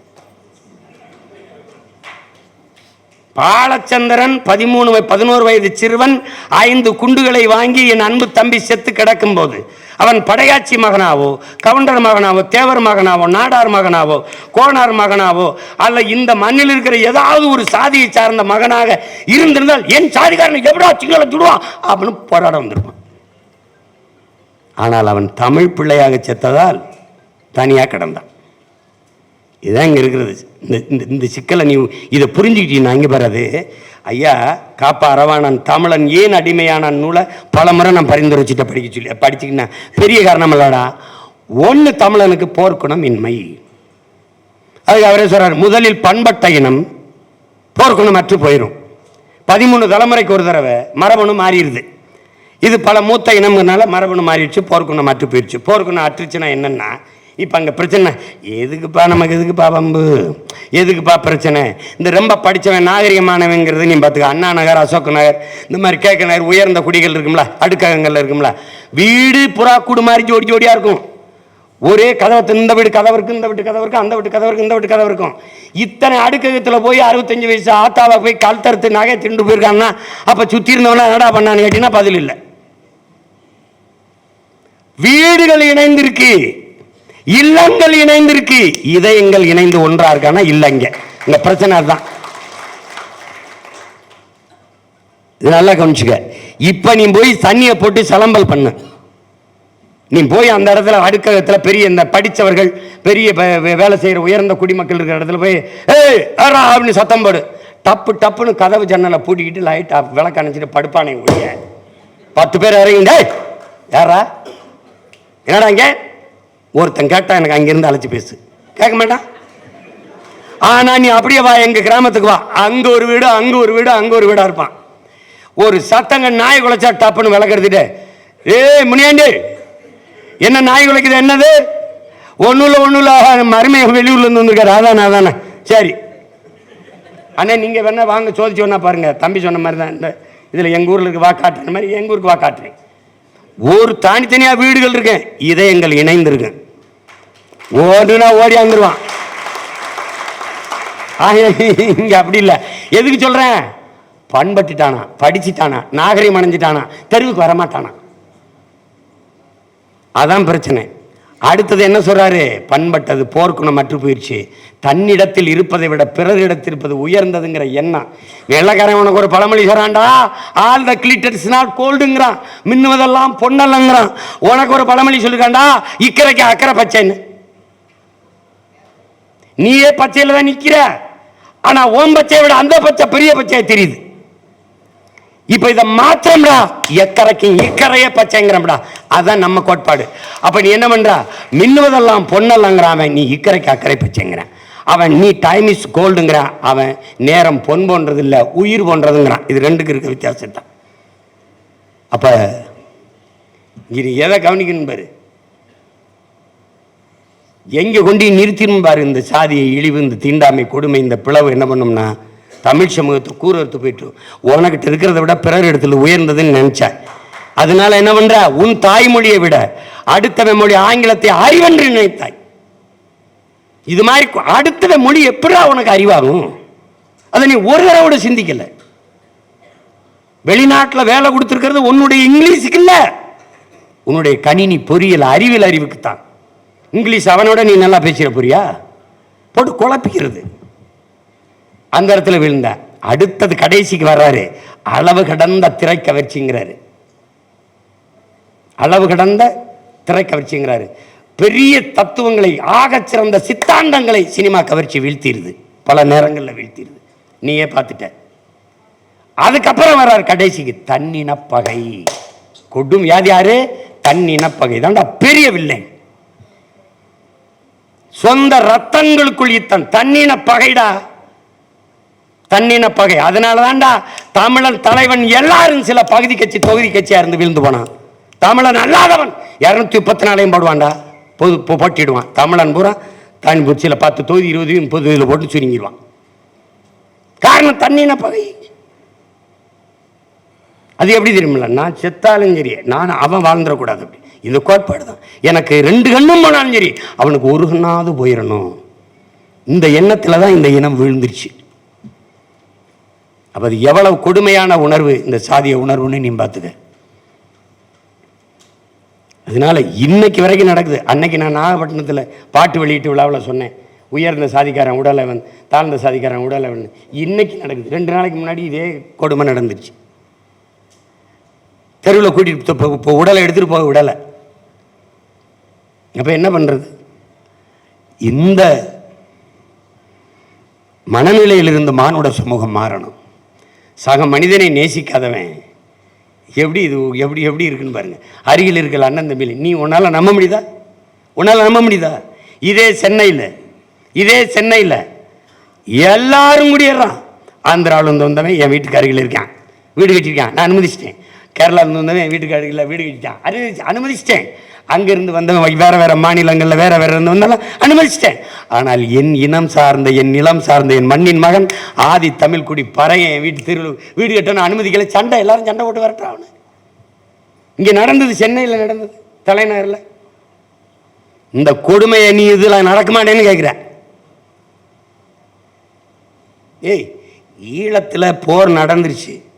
ஒரு தலைவன் 35 ஆண்டுகள் வெறும் 25,000 பேரை வச்சு 2,50,000 ராணுவ வீரனை எதிர்த்து உலக படைகளெல்லாம் எதிர்த்து சண்டை போடுற ஆற்றல் எப்போது அவருக்கு வந்ததுன்னா, நீ எவனாவும் இரு, ஆனால் என் நாட்டுக்குள்ளே என் கோட்டுக்குள்ளே வந்தால் தமிழனா இருன்னு சொல்லி தமிழனை ஆக்குனதுனால தான் அந்த படையை அவரால் வலிமையாக நின்று கட்டி சண்டை போட முடிஞ்சது. இங்கே உயர்ந்த சாதிக்காரன் சுடுகாட்டு வழியே தாழ்ந்த சாதிக்காரன் பிணத்தை எடுத்துட்டு போக முடியாது, நீ தண்ணி கொண்டு போக முடியாது, நீ நடக்க முடியாது. இவ்வளவு பிரச்சனை இருக்குது. ஆனால் எல்லா தமிழ் சாதிக்கும் ஒரு தாய் பிள்ளைகள். நீ உனக்கு சாதியில இருக்கிறா, உனக்கு ஒரு சாதி இருக்கு. என்ன சாதி? பாரதி சொல்றான், நம்ம பாட்டன், விதியே விதியே என் செய்ய நினைத்தாய் என் தமிழ் சாதின்னு. நீ என்ன சாதி? நான் தமிழ் சாதின்னு நீ சொல்லணும். அதான் உன் ஜாதி. அந்த சாதியில் இருக்கிற நீ ஒவ்வொருத்தரும் செத்து பொணமா போன பிறகு தனித்தனி சுடுகாட்டில் படுகிற. மார்க்ஸ் என்ன சொல்றான்? மதம் ஒரு அபிங்கிறான். ஐயா பெரியார் என்ன சொல்றாரு? சாதி மதம்டே சாராயங்கல் குடிச்சா போது தெளிஞ்சிடும். ஆனால் சாதி மத உணர்ச்சி இருக்க, அது செத்து சுடுகாடு போனாலும் போகாது. ஏன்னா புதச்ச இடத்துல ஆறுமுக நாடார், சுப்பிரமணிய தேவர், மாரியப்ப கவுண்டர்னு எழுதி வைப்பான். அப்போ அந்த செத்து சுடுகாடு போய் புதஞ்சாலும் அந்த சாதி போக மாட்டேங்குது. அதுதான் கொடியது. அவர் என்ன சொல்றார்? சாதி கொடிதான் மதம் கொடிதான்னு கேட்குறாங்க பெரியார்ட்ட. சாதி தான் குடிது. ஏன் சாதி தான் குடிது? மதம் மாறிக்கொள்ள முடியும், சாதி மாறிக்கொள்ள முடியாது. அப்ப எந்த போதை? பெரிய கொடிய போதை இந்த சாதிய போதை. அப்ப எப்படி இந்த போதையை ஒழிக்கிறான் ஒரு தலைவன்? எப்படி ஒழிக்கிறான்? நீ பிரிகேடியரா, நீ சாதாரண வீரனா, எவனாவது மாவீரர் துயிலும் இல்லத்துல ஒன்னா வீர விதையாப்பாடு ஒன்னா புதைக்கப்பட்டான். அதை உருவாக்கினான் ஒரு தலைவன். அதனாலதான் அவ்வளவு பெரிய இராணுவங்களை, உலக வல்லாதிக்கத்தை 20 நாடுகளின் துணை கொண்டுதான் இறுதி போரில் விடுதலை புலிகளை வீழ்த்தினோம் என்று சொல்லுகிற அளவிற்கு வெறும் 26,000 வீரர்களை வைத்துக் கொண்டு வீரத்தமிழ் மரபுகள் வைத்து சண்டை செய்ய முடிஞ்சதென்றால் சாதிய உணர்ச்சியை முதல்ல தலைவன் சாகடிச்சான். அதனாலதான் வெல்ல முடிஞ்சது. இங்க அப்படியே பாய் எவ்வளவு கொடியதுன்னு பார்த்துக்க. நீ வலிமையற்று நீ இந்த உணர்வு சாதி இங்கே திட்டமிட்டு ஊட்டப்பட்டது. உடன் பிறந்தவனே, சாதிய மத உணர்ச்சி திட்டமிட்டு ஊட்டப்பட்டது. மொழி இனப்பற்று சாகடிக்கப்பட்டு சாதிய பற்று ஊட்டப்பட்டது. அதனாலதான் இங்க பிரச்சனை. உள்ளாட்சி தேர்தலில் பாரு, அவர் என் தம்பி அந்த கதையை எழுதுறதுக்கு தஞ்சாவூருக்கு போனேன், பிரசிடெண்ட்டை பார்க்க போனேன், ஊராட்சி மன்ற தலைவரை. அங்கே போன போது தேங்காய் உரிச்சிக்கிட்டு இருந்தார். ஆனால் பழைய பிரசிடெண்ட், அப்போ தான் அது தனி தொகுதியாக மாறுது. அதுக்கு முன்னாடி இருந்த பிரசிடெண்ட் தான் கையெழுத்து போடுவார், பணத்தை இருப்பார். அதை தான் எடுத்துக்க. அதான் என் தம்பி பாலாஜி சக்திகளுடைய கதாபாத்திரம். இங்கே எல்லாம் சமமாக தெரியும் தம்பி, ஆனால் சமம் இல்லை. இந்த உலகத்தில் ஒரு தத்துவம் சொல்றான் பாருங்க, உலகெங்கிலும் மனிதர்களுக்கு ஒரே பிரச்சனை தான்டா, ஒரே பிரச்சனை தான். என்ன பிரச்சனை? சரிபாதி மனிதனுக்கு வயிறை குறைக்கணும், சரிபாதி மனிதனுக்கு வயிறை நிறைக்கணும். இதாண்டா பிரச்சனை. இது ஒண்ணுதான் பிரச்சனை. இதை நம்முடைய பெரியவர் அண்ணன் தமிழரசன் எப்படி சொல்றாரு? பானை பானை பானை ஒண்ணுதான், பானை ஒண்ணு. ஆனா அது ஒண்ணு இல்லை. எப்படின்னா, கொளுத்த பணக்காரன், அரசியல்வாதி, அதிகார திமிரில் இருக்கிறவன் வயிறெல்லாம் பானையின் வெளித்தோற்றம் போல ஊப்பி பிதுங்கி இருக்குது. ஆனால் உழைக்கும் மக்கள், வேளாண்குடி மக்கள், பஞ்சாலை தொழிலாளர்கள், அன்றாடங்காட்சிகள், தினக்குடிகள், எங்கள் வயிறு பானையின் உள்பக்கம் போல ஒட்டி இருக்குது. ரெண்டு சமமாடா? பானை ஒண்ணுதான்டா, ஆனா ரெண்டு சமம் இல்லைங்கிறாரு. அப்படிதான் இந்த சமூகம் சிதறி கிடக்குது. அப்ப நான் பிரசிடென்ட் ஆயிட்டேன், ஆனாலும் கொடியேற்ற முடியாது, உட்கார நாற்காலி இல்லைன்னா அது எவ்வளவு பெரிய வலி என்பதை சகோதரத்துவம், சமத்துவம், ஜனநாயகம் எல்லாம் பேசுகிற நாட்டில் வாழ்கிற மக்கள் சக மனிதனை மதிக்கலைன்னா என்னன்னு நீ பார்த்துக்க. அதைத்தான் இந்த படம் சாடுது. அதில் படத்தை எடுத்த என் தம்பி சரவணனுக்கு எவ்வளவு பாராட்டினாலும் தகும். இன்னைக்கு அண்ணன்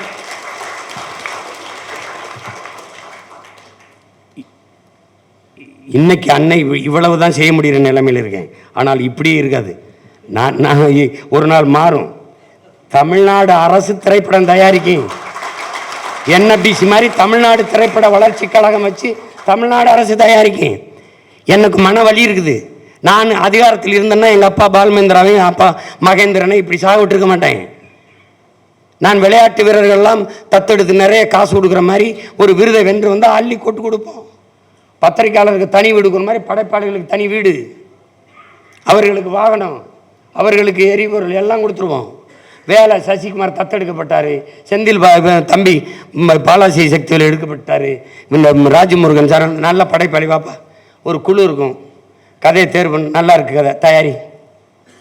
என்னங்க அரசு சினிமா எடுக்கிறதானே? அரசு சாராயம் வைக்கும் போது அரசு சினிமா எடுக்கக்கூடாதாடா? கலை கலை நானே எடுக்கிறேன். என் படத்தை எடு, நீ இல்லையா படத்தை கொடுத்துட்டு போய் நான் வெளியிடுறேன், உலக படவிழாவை கொண்டு போகிறேன். அன்னைக்கு யாரா சிறந்த நட்சத்திரம்? நீ தமிழ்நாட்டின் தூதுவன், நீ தான் முகவர், வா உனக்கு இந்த சம்பளம். போய் நம்ம பிள்ளைகள் கொண்டு வர படத்தை ரெப்ரசன்ட் பண்ணி அதை எடுத்து பேசி உலக மக்கள்கிட்ட கொண்டு போ, உனக்கு சம்பளம். இப்படித்தான் உலக நாடுகள். இந்த கலையில் சிறந்து விளங்கும் போது அந்த நாடு கலை இலக்கியத்தில் புகழ் பெற்றிருக்கின்ற அர்த்தம். ஒரு நாடு இலக்கியத்தில் நோபல் பட்டு பரிசு பெற்றால் அது கலை இலக்கியத்தில், அறிவியலுக்கு பெற்றால் அறிவியலில் வளருதுன்ற அர்த்தம். உன்னாடு அப்படி இருக்கா? உன்னாடு அப்படி இருக்கா சொல்லு. கன்னிமாரான் நூலகத்திலே இடமில்லை, இடித்து விட்டு 100 ஏக்கரில் கட்டுவோம், அறிவு பசி கொண்டு தேசத்தின் இளைஞர்கள் அடைகிறார்கள் என்று இடித்துட்டு 100 ஏக்கரில் கட்டினால் அறிவு பசி கொண்டு அறிவார்ந்த சமூகமாக இந்த நாடு வளருது என்று பொருள். ஆனால் சென்னை மத்திய சிறையில் இடமில்லை, இடித்து விட்டு புழல்ல 100 ஏக்கரில் சிறை கட்டுவோம் என்று கட்டினால் இது குற்ற சமூகமாக உருவாகிறது என்று பொருள். எந்த நாட்டிலே நீதிமன்றத்திலே மருத்துவமனைகளே கூட்டம் குறைகிறதோ அந்த நாடு தாண்டா குற்றமற்ற சமூகம், அந்த நாடு தாண்டா ஆரோக்கியமான சமூகம். இன்னைக்கு மருத்துவமனைக்கு போனா படுக்க இடம் இல்லாம தரையில படுத்து கிடக்கிறான் நோயாளி. என்ன நாடு? மருத்துவத்தில் தரம் இருந்தால் மருத்துவமனையில் எண்ணிக்கை குறையணும், உடல் மக்கள் ஆரோக்கியமா இருந்தா. மருந்திலே தரம் இருந்தால் மருத்துவமனைகள் எண்ணிக்கை குறைவா இருக்கணும், மருத்துவத்தில் தரம் இருந்தால் மருந்தகத்தில் எண்ணிக்கை குறைவா இருக்கணும். தெருவுக்கு தெரு மருந்தகம், எங்கு பார்த்தாலும் மருத்துவமனை. காரணம் நோயாளிகள். அப்ப இந்த சமூகம் எதை நோக்கி போகுது? அப்ப அப்படிப்பட்ட சமூகத்தை உருவாக்கணும். என்ன பண்றது? அதை தான் நம்ம சிந்திக்க வேண்டியது இருக்கு. நீ ஒன்ன நீ கவனிச்சுக்க, உடன் பிறந்தவனே, சாதி மதம் சாமி இதை பற்றி சிந்திக்கிறவனுக்கு மக்களை பற்றி சிந்திக்க நேரம் இருக்காது. மக்களை பற்றி, மக்களின் நலத்தை பற்றி, எதிர்கால நல்வாழ்வை பற்றி சிந்திக்கிறவனுக்கு சாதி மதத்தை பற்றி சிந்திக்க நேரம் இருக்காது. அது இருக்கணும்பா, அது இருக்கட்டும், விடுப்பா, பாப்பா இங்க பாப்பா, என்னப்பா உன் பிரச்சனை? இதுதான்.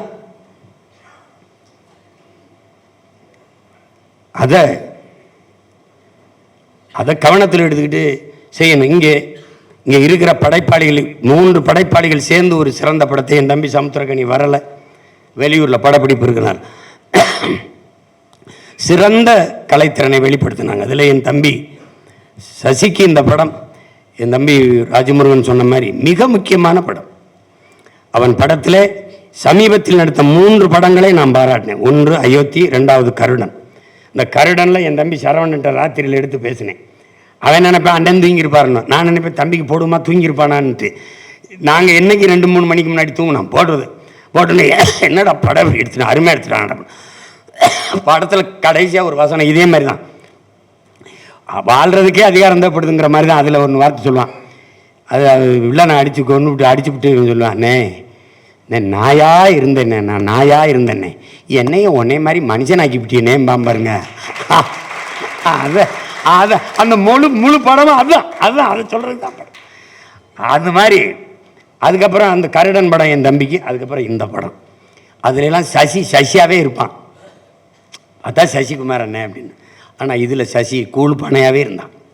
முதல் காட்சியில் இருந்து நீண்ட நாள் நம்ம பக்கத்தில் வச்சு பார்த்த தம்பி இல்லை, கதாபாத்திரமாக மாறி நடித்தான். அது மிகப்பெரிய பாராட்டுக்குரியது. மிகுந்த திறமையான ஒரு ஆற்றலை வெளிப்படுத்தினான் என் தம்பி. கொண்டு வந்த என் தம்பி சரவணனுக்கும் பாராட்டு, வெளிப்படுத்திய என் தம்பி சசிக்கும் என்னுடைய அன்பு நிறைந்த பாராட்டுக்கள். அதுக்கப்புறம் உடலில் எத்தனை உறுப்புகள் இருந்தாலும் அதை தாங்கி நிற்கிற முதுகெலும்பும் மாறி மொத்த திரைக்கதையும் ஒரே தூணில் அப்படி நிறுத்தினவன் என் தம்பி பாலாஜி சக்திவேல் அவர்கள். அவன் இல்லைன்னு வச்சுங்க, அது சசி நானுமே பேசணும், அண்ணன் அவர் சரியாக நடிக்கலைன்னா நம்ம எப்படின்னு நின்று அவர் நல்லா நிறுத்திட்டு. ஏன்னா இங்கே வில்லன் இல்லாத வேலையில் படத்தில் கதாநாயகனுக்கு ஒன்றும் இல்லை, அவன் ஒன்று போட்டால் தான் நம்ம ஒன்று போட முடியும். இப்போ இது உதாரணமாக ஒன்று போட்டு காட்டுறேன் பாரு. ஏய் தனிமரம் தோப்பாகாது, அவன் நான் தனித்தனி மரம்லாம் சேர்ந்து தான் தோப்பாகுது. ஏய் ஆழம் தெரியாம காலை விடாத, காலை விட்டா தாண்டா ஆளை என்னன்னு தெரிஞ்சுக்க முடியும். அப்ப அவன் ஒன்று போட்டாதான் நம்ம ஒன்று போட முடியும். அதுல பாலாஜி சக்திவேல் என் தம்பி அவன் நடிப்பு போட்டாதான் இவங்கெல்லாம் துவைக்க முடியும். என்ன சூரியன் பளிச்சுன்னா தான் அப்புறம் இரவுல நட்சத்திரம் மின்ன முடியும். அது மாதிரி மொத்தத்தையும் தூக்கி நிறுத்திட்டான். கனமான ஆள்ல பாத்திரமும் கனமாயிருச்சு.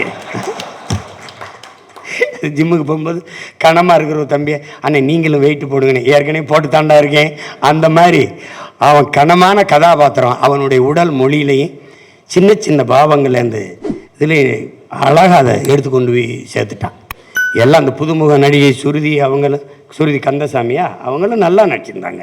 இது சின்ன சின்ன பிள்ளைகள்லாம் நடித்த எல்லோரும் வந்திருக்காங்க. ரொம்ப அருமை. அந்த சின்ன பையன் வந்தான்ல தம்பி மகனை நடித்தவன், இவனே இப்போ தான் அவனை முழுசாக பார்க்குறான். ஏய் இவ்வளவு அழகான பையனாக இருக்கா நீ அப்படிங்கிறான். யார் சச்சி. அதில் கருப்படிச்சு விட்டு தடையை வளர்த்து பார்க்க ஒரு மாதிரி இருந்தானா, இப்போ பார்த்தா யாரும் வெள்ளைக்காரட்டு போய் உள்ள பிள்ளை மாதிரி இருக்கிற மாதிரி அழகாக இருந்தோன்னு சொல்கிறேன், என்னடா இவ்வளோ அழகான பையனாக இருக்கா நீ அப்படின்னு. அந்தளவுக்கு ஆட்களை உருமாற்றி அவர்களுடைய உடல் மொழியை மாற்றி மிக அழகாக அந்த படத்தை செதுக்கி கொண்டு வந்த என் தம்பிக்கு எவ்வளவு பாராட்டினாலும் தகும். அதனால் அது யாருங்க இவங்க எல்லாம் பாராட்டுறதுன்னு நினைக்காத. இன்றைக்கி நான், நாளைக்கு 4 பேர், அப்புறம் 4000 பேர், அப்புறம் 40,000 பேர், அப்புறம் 4 லட்சம் பேர், அப்புறம் 4 கோடி பேர், அப்புறம் நாடு, அப்புறம் உலகம். அப்படி தான் தம்பி. எதையும் தனி மனிதன் கருத்து என்று தள்ளி வைத்து விட முடியாது. உலகத்தில் எந்த தத்துவங்களும் இதிகாசங்களும் புராணங்களும் எல்லாம் தனி ஒரு மனிதனால் சொல்லப்பட்டதுதான்.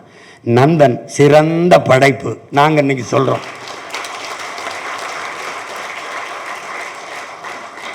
அது மாதிரி அப்படி ஒரு படத்தை எடுக்கணும்னு இந்த சிந்தனையை சுமந்து அதை திரையில் செதுக்கி வெடிக்கணும்னு நினச்ச என் தம்பி இரா சரவணனுக்கு என்னுடைய அன்பு நிறைந்த பாராட்டு. அதற்கு தோள் கொடுத்து துணையாக நின்ற என் தம்பி சசிகுமாருக்கு, என் அன்பு இளவல் சசிகுமாருக்கு பாராட்டு. அதே மாதிரி தம்பி சமுத்திரக்கனி, என்னுடைய தம்பி பாலாஜி சக்திவேல், எல்லாருக்கும் அதில் பணியாற்றிய ஒளிப்பதிவாளர் புதுசுன்னா அவர் நல்லா ஒத்துழைச்சிருக்கார். பட தொகுப்பாளர், இசையமைப்பாளர் தம்பி ஜிப்ரான், எல்லாருடைய பங்களிப்பு ரொம்ப அசாத்தியமானது. அதில் முன்ன பின்ன கொஞ்சம் முன்னாடி இந்த கதையை எல்லாருக்கும் சொன்ன என் தம்பி என்கிட்ட ஒரு தடவை சொல்லியிருந்தானா இன்னும் கொஞ்சம் அது பண்ணியிருக்கலாம். பாடல்கள் இப்படி கொண்டு வந்துடும் அப்படி கொண்டு வந்துடணும். இப்போ பேசி பயனில்லை. எப்படி பார்த்தாலும் ஒற்றை மகனாக ஒரு சமூக மாறுதலுக்கு அவனால் அவன் பிறந்த பையனுக்கு கடமைக்கு செஞ்சுருக்காங்கிறது அது மறுக்க முடியாது. பெரிய பாடல். சமூக பொறுப்போடு, வணிக சிந்தனையற்று சமூக பொறுப்போடு படைக்கப்பட்ட ஆகச் சிறந்த படைப்பு நந்தன். அந்த படைப்பை நம் பாராட்டுவதன் மூலம் நாம் பெருமைப்பட்டுக்கிறோம். இதை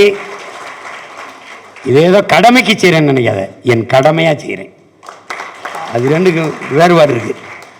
அதில் இந்த படத்தை போற்ற வேண்டியது ஒவ்வொரு மகனின், ஒவ்வொரு குடிமகனினுடைய பொறுப்பும் கடமையும். அந்த உணர்வில் தான் என் தம்பி பாண்டே இங்கே வந்து உட்கார்ந்துருக்கான். அவன் சொன்னான் பாருங்க, என்கிட்ட மட்டும் காசு இருந்ததுன்னா நானே வாங்கி வெளியிடுவேன். ஏன்னா உணர்வு இருக்கிறவன்ட்ட பணம் இருக்காது, பணம் இருக்கிறவன்ட்ட உணர்வு இருக்காது.